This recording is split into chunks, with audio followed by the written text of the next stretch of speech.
Hello শিক্ষার্থীরা, welcome to school of merit. School of মেরিটের online প্ল্যাটফর্মে চেনা অচেনা সকলকে স্বাগত জানাই। আজকের ক্লাসে আমি আলোচনা করব ত্রিপুরা ইউনিভার্সিটির আন্ডারে এই বছর তোমরা যারা বিএ ফার্স্ট সেমিস্টারে পড়াশোনা করছো এবং তোমাদের যাদের ইন্টারডিসিপ্লিনারি পলিটিক্যাল সায়েন্স সাবজেক্ট রয়েছে সেই পলিটিক্যাল সায়েন্সের ইউনিট ওয়ানের বিষয়গুলো নিয়ে। তো ক্লাসটি শুরু করার আগে তোমরা যারা যারা আমার চ্যানেলে নতুন অবশ্যই চ্যানেলটিকে সাবস্ক্রাইব করে দেবে। এর ফলে যখনই আমি নতুন নতুন ক্লাস নিয়ে আসব সবার আগে তোমার কাছে পৌঁছে যাবে।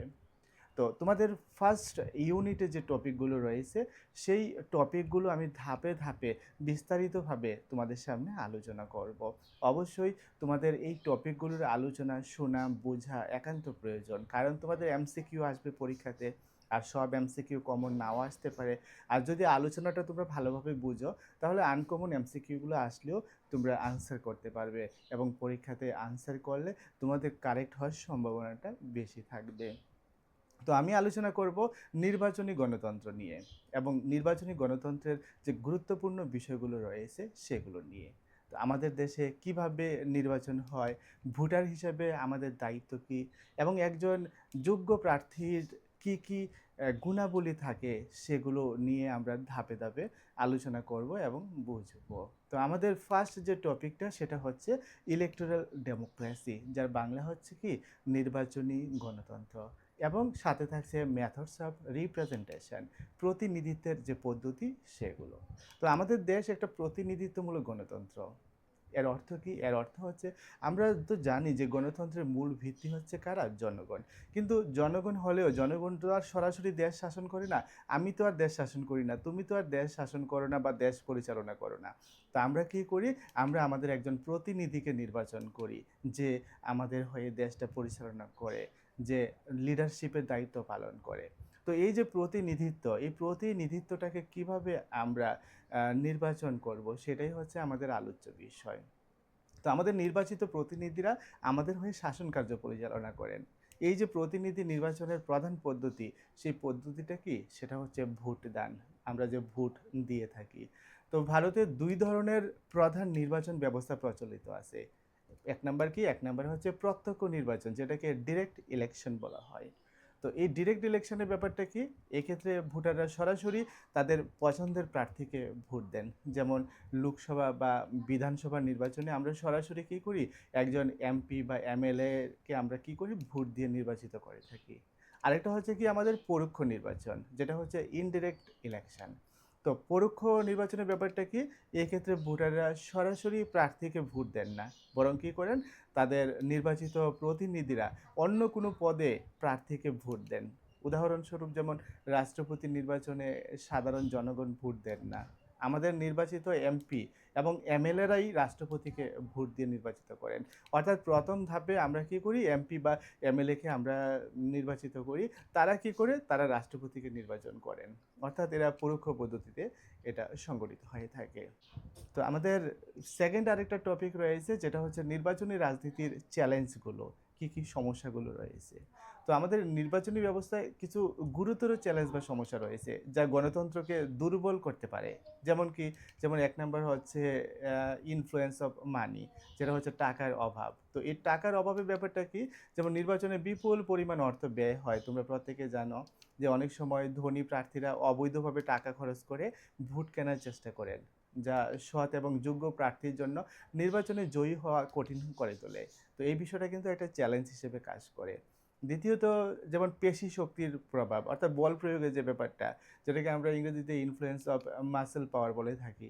যে কিছু প্রার্থী বা তাদের সমর্থকরা কী করেন? যে ভোটারদের ভয় দেখিয়ে বা জোর করে ভোট আদায় করার চেষ্টা করে। তো এটা সুষ্ঠু এবং নিরপেক্ষ নির্বাচনের পথে কিন্তু একটা বড় বাধা হয়ে দাঁড়ায়। তো তৃতীয়ত আরেকটা বিষয় হচ্ছে স্বজন পোষণ, নেপোটিজম যেটাকে আমরা ইংরেজিতে বলে থাকি, এবং পরিবারতন্ত্র, ডাইনাস্টিক পলিটিক্স যেটাকে আমরা বলে থাকি। তো অনেক সময় কি হয় যে যোগ্যতার পরিবর্তে রাজনৈতিক পরিবারের সদস্য হওয়ার কারণে কেউ নির্বাচনের টিকিট পান। যে তার বাবা এই রাজনৈতিক দলের লিডার ছিলেন, সেই হিসেবে সে টিকিট পেয়ে গেছে, বা তার পরিবারের অন্য কেউ রাজনৈতিক দলের বড় লিডার ছিলেন, নেতা ছিলেন, এর আগে টিকিট পেয়েছেন, সেই হিসাবে সেও এবার টিকিট পেয়ে গেছে। এই যে ব্যাপারগুলা, তো এর ফলে সাধারণ পরিবারে যে যোগ্য ব্যক্তিরা থাকে তারা কিন্তু সুযোগ পান না। আরেকটা বিষয় হচ্ছে কি, যেমন ধর্ম এবং জাতিগত বিভাজন, যেটাকে আমরা ইংরেজিতে communal and caste based polarisation বলে থাকি। যেমন কিছু রাজনৈতিক দল বা প্রার্থী রয়েছে যারা ধর্ম, জাতি বা সম্প্রদায়কে ব্যবহার করে ভোটারদের মধ্যে একটা বিভেদ তৈরি করতে চেষ্টা করে সবসময়। তো এটা সমাজে বিভেদ এবং অস্থিরতা বাড়ায়। তো যাই হোক, আমাদের সিলেবাসে আরেকটা টপিক রয়েছে যেটা হচ্ছে মডেল কোড অফ কন্ডাক্ট, খুব গুরুত্বপূর্ণ বিষয়, অর্থাৎ আদর্শ আচরণ বিধি। তো নির্বাচন কমিশন একটা আদর্শ আচরণ বিধি, যেমন মডেল কোড অফ কন্ডাক্ট যেটাকে আমরা বলে থাকি, এটা তৈরি করেছেন। যেটা দিয়ে কি হয়, নির্বাচন চলাকালীন যে রাজনৈতিক দল এবং প্রার্থী যারা রয়েছে তাদেরকে মেনে চলতে হয় এই মডেল কোড অফ কন্ডাক্টটা। অর্থাৎ এটা নির্বাচনের ঘোষণা থেকে শুরু করে ফলাফলের ঘোষণা পর্যন্ত এটা কার্যকরী থাকে। কিছু বিধি নিষেধ, কি কি করা যাবে, কি কি করা যাবে না, সেটাই হচ্ছে মডেল কোড অফ কন্ডাক্ট। আমরা ভোটার হিসেবে আমাদের কি কি করণীয়, আমরা কি কি করতে পারবো, কি কি করতে পারবো না, আমাদের প্রতিনিধি যারা থাকবে তারা কি কি করতে পারবে বা কি কি করতে পারবে না। অর্থাৎ এটা ধরতে গেলে একটা নিয়ম রীতি নির্বাচন পরিচালনা সংক্রান্ত। তো এর কিছু উদ্দেশ্য রয়েছে। কীরকম উদ্দেশ্য? যেমন নির্বাচনী প্রক্রিয়ার সুষ্ঠুতা এবং নিরপেক্ষতা বজায় রাখা। এর ফলে কি হয়, আমাদের নির্বাচনী প্রক্রিয়ার মধ্যে একটা সুষ্ঠুতা আসে এবং একটা নিরপেক্ষতা কি থাকে, বজায় থাকে। তারপর কোনো দল বা প্রার্থী যেন ক্ষমতার অপব্যবহার না করে সেটাকেও কিন্তু নিশ্চিত করা হয় এই মডেল কোড অফ কন্ডাক্টের মধ্য দিয়ে। আদর্শ আচরণ বিধির কিছু গুরুত্বপূর্ণ নিয়ম রয়েছে, যেমন কীরকম? যেমন কোনো রাজনৈতিক দল বা প্রার্থী ধর্মীয় স্থান বা উপাসনালয় ব্যবহার করে নির্বাচনী প্রচার করতে পারবে না। আমরা তো প্রত্যেকে জানি যে ধর্মীয় স্থানগুলোতে অনেক সমাগম হয়। কোনো প্রতিনিধি যদি মনে করেন তিনি ধর্মীয় স্থানে চলে যাবেন, ওইখানে গিয়ে নিজের হয়ে প্রচার করবেন, এটা আমাদের মডেল কোড অফ কন্ডাক্টের মধ্যে পড়বে না। দ্বিতীয়ত, নির্বাচনের সময় সরকারি প্রকল্পের কোনো নতুন ঘোষণা করা যাবে না। এই যে প্রলোভন দেখানোর যে ব্যাপারটা, যে নির্বাচনের আগে কোনো একটা সরকারি প্রকল্প, যে সরকারিভাবে এটা দেওয়া হবে, ওইটা করা হবে, এই বিষয়গুলো করা যাবে না। যে কোনো সরকারি কর্মচারীকে নির্বাচনী কাজে ব্যবহার করা যাবে না যদি না নির্বাচন কমিশন অনুমতি দেয়। যেমন নির্বাচন কমিশন অনুমতি দিলে যে কোনো দপ্তর থেকে যে কেউ এই নির্বাচনের কাজে অংশ নিতে পারবে, কিন্তু এমনিতে স্বইচ্ছা কেউ করতে পারবে না। ভোটের ৪৮ ঘন্টা আগে থেকে নির্বাচনী প্রচার বন্ধ করে দিতে হবে। এটা খুব গুরুত্বপূর্ণ বিষয়। অর্থাৎ ভোট শুরু হওয়ার ৪৮ ঘন্টা আগেই লাস্ট প্রচারটা হবে। এরপর থেকে আর কোনো প্রচার হবে না। তো এই বিধি ভঙ্গ করলে নির্বাচন কমিশনের সংশ্লিষ্ট প্রার্থীর বিরুদ্ধে কী করেন? ব্যবস্থা নিয়ে নেন। তো যাই হোক, আরেকটা টপিক রয়েছে যেটা হচ্ছে ইলেকশন নমিনেশনস অ্যান্ড ইলেকশন অ্যাফিডেভিটস, অর্থাৎ নির্বাচনী মনোনয়ন এবং হলফনামা। এটাও খুব গুরুত্বপূর্ণ বিষয়, জেনে রাখো বিষয়টা কি। অর্থাৎ কোনো ব্যক্তি যখন নির্বাচনে প্রতিদ্বন্দ্বিতা করতে চান তখন তাকে একটা মনোনয়নপত্র জমা দিতে হয়। আমরা কথায় কথায় শুনে থাকি কিন্তু, যে মনোনয়নপত্র জমা দেওয়ার জন্য তারা গেছে, বা অমুক পার্টি মনোনয়নপত্র জমা দিতে পারেনি, একটা সমস্যা তৈরি হয়েছে, এই বিষয়গুলো আমরা প্রায় সময় শুনে থাকি। তো এই মনোনয়নপত্রের সঙ্গে একজন প্রার্থীকে একটা হলফনামা জমা দিতে হয়, যেটাকে অ্যাফিডেভিট বলে থাকি আমরা ইংরেজিতে। তো এটা একটা কি, এটা একটা আইনি নথি। তো যেখানে প্রার্থীর সম্পর্কে কিছু গুরুত্বপূর্ণ তথ্য থাকে, যে প্রার্থী হয়ে দাঁড়াবে, যাকে আমরা ভোট দেব, তার সম্পর্কে গুরুত্বপূর্ণ কিছু বিষয় এখানে উল্লেখ থাকে। কীরকম?